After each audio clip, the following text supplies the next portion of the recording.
مثالیں لے لیتے ہیں اس کی، مطابقت کب ہوتی ہے اور کب نہیں ہوتی. اب لا مناقشۃ فی المثال، مجھے معلوم نہیں ہے، لیکن اگر کوئی جری صاحب اس مجمع کے اندر بیٹھے ہوں تو وہ درگزر فرمائیے گا، ہم ان کا نام نہیں لے رہے، ہم مثال میں مناقشہ نہیں ہوتا نا. فار ایگزامپل ماں باپ نے کسی کا نام جری رکھا، جری کہتے ہیں بہادر کو، بچپنا گزرا، بڑا ہوا، ماں باپ نے نام رکھا تھا جری، بہادر اتنا کہ پٹاخہ پھٹے تو ڈر جائے. اب محفل جشن تھوڑی اور مطابقت کی ہوتی ہے نا، چہروں پہ تبسم لانا بھی یہ بھی عبادت میں شمار ہوتا ہے، مجلسی ماحول انوائرمنٹ تھوڑا سا اور ہوتا ہے. بہادر اتنا کہ پٹاخہ پھوٹے. نام کسی کا والدین نے رکھ دیا تھا کریم، اور دیتے جناب کچھ بھی نہیں تھے. یہ مطابقت ہو رہی ہے یا نہیں ہو رہی؟ یہ تو مطابقت نہیں ہو رہی. لیکن اگر نام رکھنے والا وہ ہو جو غلطی نہ کرتا ہو تو پھر مطابقت ہوگی.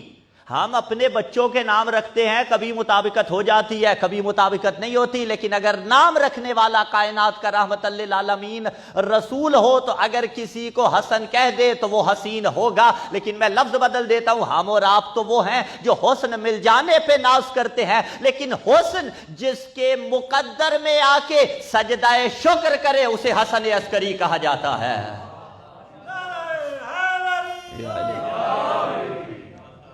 وقت کے امام سے زیادہ خوبصورت کوئی نہیں ہوتا، ظاہری طور پر بھی اور باطنی طور پر بھی.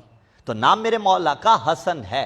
حسن کسے کہا جاتا ہے؟ حسنا یحسنو سے اسم مکبر حسن ہے. ایک اسم مکبر ہوتا ہے اسما کی کیٹیگریز کے اندر سے، ایک اسم مصغر ہوتا ہے. فار ایگزامپل عربی میں پہاڑ کو کہا جاتا ہے جبل. جب جبل سے اسم مصغر بنائیں گے تو وہ ایک وزن پہ آتا ہے جو وزن ہے فعیلن کا وزن. آپ جبل سے اسم مصغر بنائیں گے جبیلن بنے گا. یعنی جبل بڑا پہاڑ، جبیل چھوٹا پہاڑ، لیکن اس بڑے کی نسبت چھوٹا، دوسروں کی نسبت نہیں. یہ محتاط منزل ہے. رجل مرد کو کہا جاتا ہے، رجل سے اسم مصغر بنائیے فعیلن کے وزن پہ رجیلن بنے گا. حسنا یحسنو سے اسم مکبر حسن آتا ہے، اور اسم مصغر بنائیں تو حسین بنتا ہے. اگر یہ بحث حل ہو گئی تو نسیم امروی کے وہ 2 مصرے بھی سارٹ آؤٹ ہو جائیں گے جس میں کہا کہ حسن بھی حجت حق ہیں، یہ اعتماد رہے، حسین چھوٹے حسن ہیں، یہ بات یاد رہے. یہ بھی حسن ہے عسکری علیہ السلام، یہ بھی حسن ہے. ظاہری طور پر بھی میرے مولا کا ثانی نہیں ہے، باطنی طور پر بھی میرے مولا کا جواب نہیں ملتا. عسکری اب یہ لقب ہے چونکہ، لیکن نام کے ساتھ ایسے ہوا کہ مشہور یہی ہو گیا، گویا محسوس یہی ہوتا ہے کہ یہ نام کا حصہ ہے، وَإِلَّا حصہ نہیں ہے. عسکر کہتے ہیں لشکر کو، یا نسبتی ہے. مولا حسن عسکری علیہ السلام سامرہ، آپ میں سے یقیناً سب آپ گئے ہوں گے، جو گئے ہوئے ہیں خدا دوبارہ لے کے جائے، جو جانے کی خواہش رکھتے ہیں اس ذکر کا صدقہ خداوند متعال انہیں لے کے جائے. جہاں مولا کا روضہ مقدس ہے، آپ جانتے ہیں کہ اسے عسکریین کہا جاتا ہے. 10ویں امام علی نقی علیہ السلام اور 11ویں امام، یہ محصور کیا گیا تھا انہیں. عسکر یعنی لشکر، عسکر یعنی جیش، عسکری یا نسبتی آ گئی. یعنی کس جہت سے عسکری کہا جاتا ہے؟ یعنی فوجی نگرانی میں انہیں رکھا گیا تھا جس کے سبب انہیں عسکری کہا جاتا ہے. ٹھیک ہے، عسکریین اسی کا تسنیہ ہے، یعنی 2 امام جو عسکری ہیں. اسی طرح کاظمین بھی ہے، جہاں 2 امام ہمارے مدفون ہیں. کاظمین کو کاظمین کیوں کہا جاتا ہے؟ یعنی جہاں 2 کاظم ہیں. ورنہ تاریخ اٹھا کے دیکھیے، امام موسیٰ کاظم علیہ السلام جب تک مولا وہاں پہ دفن نہیں ہوئے تھے، اس سے پہلے اس مقام کا نام کاظمین نہیں تھا. اس سے پہلے اس کا نام تھا مقبرۃ القریش، جو اب تاریخ کی کتابوں میں ملتا ہے یہ نام. لیکن جب 2 امام وہاں پہ آ گئے تو وہ کاظمین بن گیا. سامرہ کو اسی لیے عسکریین کہا گیا، یعنی جو فوجی حصار میں جن اماموں کو رکھا گیا تھا. 28 برس میرے مولا کی ظاہری حیات مبارکہ ہے. ایک جملہ یہاں رک کے کہنا چاہتا ہوں جوانوں کے واسطے، خالصتاً بزرگوں سے دعا لوں گا، اگرچہ ڈھونڈنے سے ملتے ہیں اس بزم میں جوان، ٹھیک ہے، لیکن جتنے ہیں سوشل میڈیا کی وساطت سے جہاں تک بات جا رہی ہے یقیناً بات پہنچ جائے گی. مولا کی عمر مبارک ہے 28 برس. یہ انسان کی نیچر ہے کہ اپنے ہم عمر کی طرف رغبت رکھتا ہے. بھئی بوڑھوں کی بزم میں بوڑھے ملتے ہیں، جوانوں کی بزم میں جوان ملتے ہیں، نوجوانوں کی بزم میں نوجوان ملتے ہیں. آخر کیا حکمت عملی ہے معصومین کی عمروں کے اندر؟ ضرور اس جہت سے سوچئے گا، اس ڈائریکشن سے ضرور سوچئے گا. 28 برس اگر کسی کی عمر ہو اور آپ اس کے سامنے یہ بات پیش کریں کہ میرے اور آپ کے 11ویں امام کی عمر 28 برس تھی، ایک لحظے کو مائنڈ ضرور کلک کرے گا کہ میری عمر بھی تو 28 برس ہے. لا شک فی، کسی کی مجال نہیں ہے، کسی کی جرت نہیں ہے، وہ امام تو نہیں بن سکتا. امام تو کجا ان کی نالین مطہر سے اڑنے والا ریت کا ذرہ بھی نہیں بن سکتا، لیکن اسوہ کاملہ تو وہ ہمارے لیے ہے نا. اور آئمہ میں سے دوسرے نمبر پہ میرے مولا کا نمبر ہے کہ جن کی عمر مبارک سب سے کم تھی ظاہری طور پر. امام محمد تقی علیہ السلام 25 سال اور 8 ماہ اور کچھ دن، تقریباً 26 سال ہی بن جاتے ہیں، ظاہری طور پر زندہ رہے. امام حسن عسکری علیہ السلام 28 برس تک ظاہری طور پر زندہ رہے. اس 28 برس میں سے 6 برس تک منصب امامت پہ رہے ہیں، کیونکہ یہ دستور اور یہ قاعدہ تو ہے نا کہ جب تک ایک امام موجود ہو دوسرا امام کلام نہیں کرتا، دوسرا امام گفتگو نہیں کرتا. لا تکلم الحسین بین یدی الحسن علیہ السلام اعظاما لہ. جب تک حسن علیہ السلام موجود ہوتے تھے امام حسین علیہ السلام کلام ہی نہیں کرتے تھے. کیوں؟ اعظاما لہ، ان کی تعظیم میں. تو اب 10ویں امام کی شہادت کے بعد منصب امامت منتقل ہو رہا ہے 11ویں امام کی طرف. 6 برس کا دورانیہ ہے مولا کا امامت کا، 254 ہجری سے لے کر 260 ہجری تک. تاریخ کا یہ گوشہ آپ کے سامنے پیش کر دیں.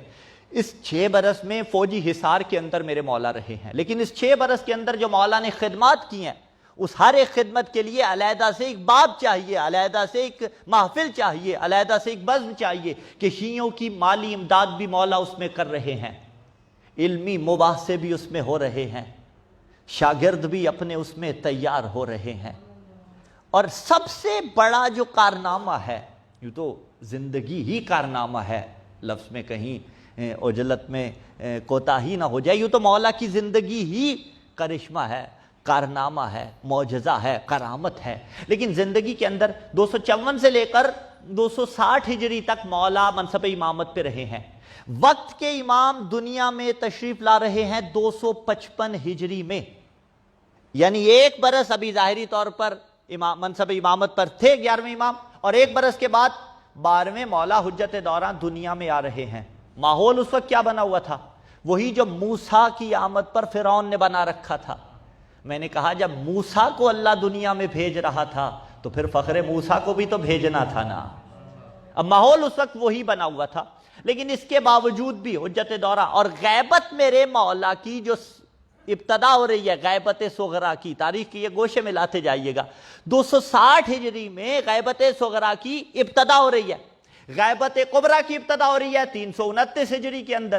یعنی اب مولا حجت دوران دنیا میں آ رہے ہیں، اور کس ماحول میں آ رہے ہیں؟ امام حسن عسکری علیہ السلام کی اور ذمہ داریاں بھی دیکھیے اور یہ ذمہ داریاں بھی دیکھیے، لیکن اس جہت سے جملہ سماعت فرمائیے گا. جو آ رہا ہے وہ بقیت اللہ ہے، یعنی آدم کی محنت کس نے بچانی ہے؟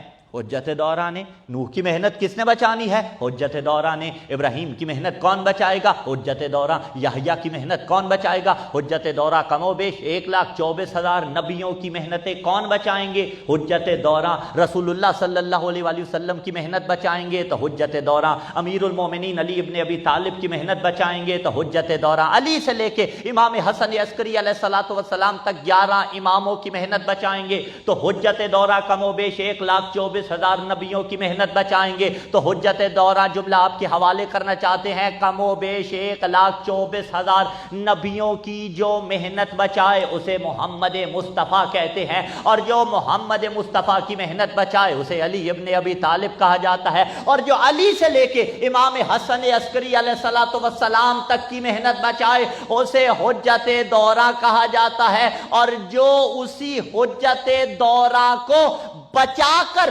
زمانے کی رنجشوں سے، زمانے کی مصیبتوں سے غیبت کے حوالے کر دے اسے حسن عسکری کہا جاتا ہے. یعنی غیبت میں میرے مولا جا رہے ہیں. اصل تو فاعل حقیقی ذات خدا ہے، لیکن جن ہستیوں سے اتنا بڑا کام لے رہا ہے، حضرت ابو طالب علیہ السلام نے اگر پرورش رسول اللہ صلی اللہ علیہ وسلم کی تو کمال حضرت ابو طالب بھی تو ہے۔ امام حسن عسکری علیہ السلام جو وقت کے امام کو یعنی بچا رہے ہیں، تو جہاں اور جہاد تھے وہاں سب سے بڑا جہاد مولا کو یہ درپیش تھا کہ وقت کے امام کو میرے مولا نے بچانا تھا، اور اس کے بعد پھر علمی مباحث بھی میرے مولا کے موجود ہیں، وہ کرامتیں بھی میرے مولا کی موجود ہیں کہ جب بارش نہیں آ رہی تھی، ایک کرامت یہاں پہ ایک معجزہ ایک اعجاز پڑھ کے گفتگو کو آگے بڑھا دیں کہ جب بارش نہیں ہو رہی تھی، معتمد عباسی کا دور تھا، تو اس نے لوگوں سے کہا کہ جاؤ نماز استسقاء پڑھو، صحرا میں چلے جاؤ اور نماز استسقاء انجام دے دو۔ ایک دن گئے، 2 دن گئے، 3 دن گئے، بجا لاتے رہے، دعا مانگتے رہے، بارش نازل نہیں ہوئی۔ تو اب ایک نصرانی نے مسلمانوں کو ساتھ لیا اور وہ مسلمانوں کو ساتھ لے کر اسی صحرا میں آ گیا۔ وہاں ایک راہب تھا، دیکھیے گا، اب وہ راہب اس نے دعا کی، بارش نازل ہو گئی۔ لوگوں کو جب یہ معاملہ پڑتا چلا، انہوں نے کہا ہماری نماز خدا نخواستہ بیکار گئی، ہماری نماز میں اثر نہ رہا، ہماری دعا میں اثر نہ رہا، وہ راہب دعا کے لیے ہاتھ اٹھا رہا ہے، بارش آ گئی۔ بادشاہ وقت تک ظاہری طور کا بادشاہ، ہاں آج آپ نے دیکھ لیا ان بادشاہوں کا کیا حال ہے۔ بادشاہ وقت تک جب یہ بات پہنچی معتمد تک، اس نے کہا کہ امام حسن عسکری علیہ السلام کو لے کر آیا جائے۔ مولا کو جب لے کر آئے، مولا نے آ کے کہا دوبارہ بلاؤ انہیں صحرا میں بھی جاؤں گا۔ اس نے کہا مولا اب ضرورت تو ان کی پوری ہو گئی، اب بارش تو نازل ہو گئی۔ فرمایا نہیں، میں زمانے کے سامنے عقدہ کھولنا چاہتا ہوں۔ دوبارہ صحرا میں وہ نصرانی بھی آ گیا، وہ راہب بھی آ گیا، وہی لوگ بھی آ گئے۔ اب دوبارہ سے ان لوگوں کو یکجا کرنے کے بعد جب اسی راہب نے دست دعا کے لیے ہاتھ اٹھائے، مولا نے دیکھا تھا، اور دیکھنے سے زیادہ دل کی آنکھ سے دیکھا تھا، بے اذن الہی علم غیب سے جانتے تھے۔ مولا نے کہا ذرا اپنے ہاتھ کھولو، اپنی انگلیوں کو کھولو۔ اس نے انگلیوں کو کھولا، انگلیوں کے مابین ایک ہڈی تھی۔ مولا نے کہا یہ ہڈی مجھے دے دو، ہڈی مولا کو دے دی گئی۔ مولا نے اس کو لپیٹ کے کہا کہ اسے سنبھال دو، اسے سائیڈ پہ رکھو۔ اب جو دعا پہلے کر رہا تھا، بارش کے لیے بادل آ چکے تھے، بادل آمادہ ہو چکے تھے، لیکن یوں ہی ہڈی کو نکالا گیا۔ اب پھر دوبارہ دعا کے لیے اس نے ہاتھ اٹھائے، لیکن جہاں بادلوں نے برسنا تھا، بادلوں نے آنا تھا، وہاں بادل چھٹ گئے، سورج طلوع ہو گیا، لوگ پریشان تھے، یہ ہوا تو ہوا کیا؟ مولا نے کہا یاد رکھو اس نے انگلیوں کے درمیان ایک نبی کی ہڈی دبائی ہوئی تھی، اور کمال یہ ہے کہ جب نبی کی ہڈی کو آسمان کے نیچے لے کے جایا جائے، آسمان بادل برسا دیتا ہے۔ اب مولا نے جب وہ ہڈی نکال لی، لوگوں کے ذہن سے وہ تمام کے تمام شبہات دور ہو گئے۔ اس کے بعد پتہ چل گیا کہ دیکھیے کوئی اور وسیلے اپنانے والے اور ہوتے ہیں۔ یعنی اس طرح سے مولا نے اس شبہ کو دور کیا، اور میں جملہ یہاں پہ آپ کے حوالے کرنا چاہتا ہوں۔ آج بھی معاملہ یہی ہے، آج بھی بات یہی ہے کہ زمانے والے اس نفس رسول کے مصداق کو سمجھ نہیں رہے جسے وقت کا امام کہا جاتا ہے۔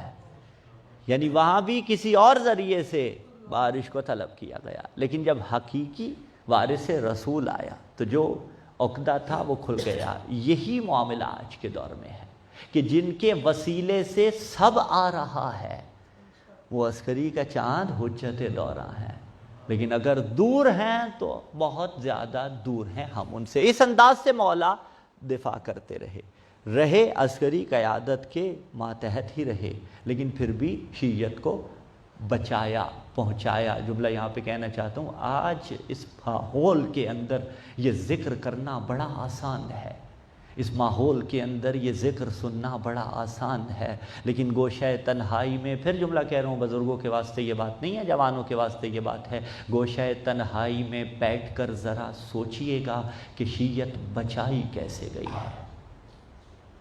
جو اتنی مشکلات سے بچا کر وقت کے امام ہمارے سپرد کرتے رہے، آج ہماری ذمہ داری کیا بنتی ہے؟ ہم پر مصیبتیں نہیں ہیں، ہم پہ کوئی ٹارچر نہیں ہے، ہم پہ کوئی پریشر نہیں ہے، ہم بالکل آزاد ہیں، تو اس آزادی میں حق یہ بنتا ہے کہ ان کے پیغام کو دنیا تک پہنچایا جائے۔ اس انداز سے بچایا۔ آج بھی دیکھ لیجئے وہی سامرہ کی وادی کہ جہاں ان کے قصر کا نشان تک مٹ گیا.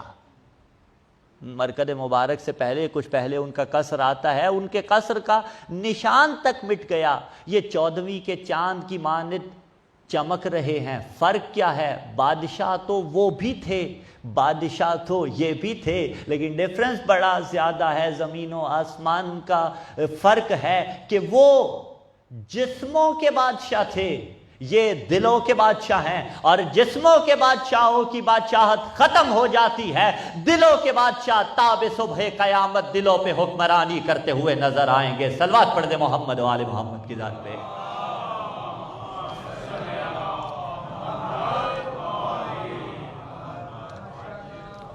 وما علینا الا البلاغ المبین. وآخر الدعوانا ان الحمد للہ رب العالمین. ہدیہ الصلوات. کچھ دعا